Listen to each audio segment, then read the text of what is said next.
Ahojte, volám sa Pavol Ligocký a dnes vám chcem ukázať, ako som vyriešil uchytenie monitorov na opierkách hlavy pre pasažierov v druhom rade. Nech sa páči.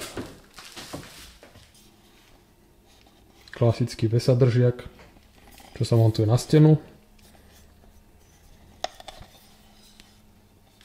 Som prerobil na to, aby držal na opierkách hlavy.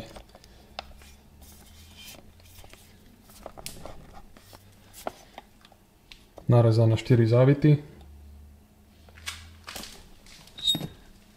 Vytvorená úpinka, ktorá presne pasuje na držiak hlavy, tak, aby nepoškodilo nič na aute.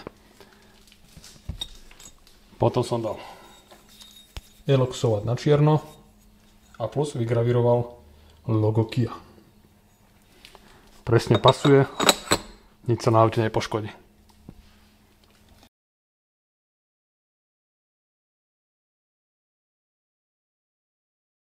Ak by mal niekto záujem, viem mu poskytnúť 3D model, výkres, prípadne ostali mi 2 kusy týchto držiakov. Môžem vám ich poslať.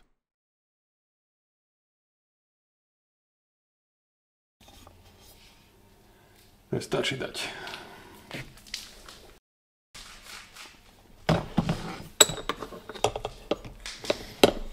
Vesadržiak, upinku, 4 skrutky.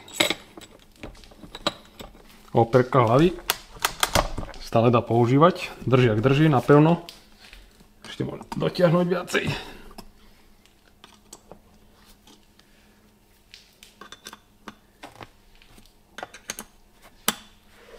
Tak, nikomu to nezavadia a drží. Vo všetkých polohách. A takto to vyzerá z druhej strany. Držiak sa dá nastavovať rôznymi smermi a obchádza to túto srandu, čo asi na zavesenie kabátov. Inak by stačil aj obyčajný držiak do auta. Pripojíme napájania, slúchadka,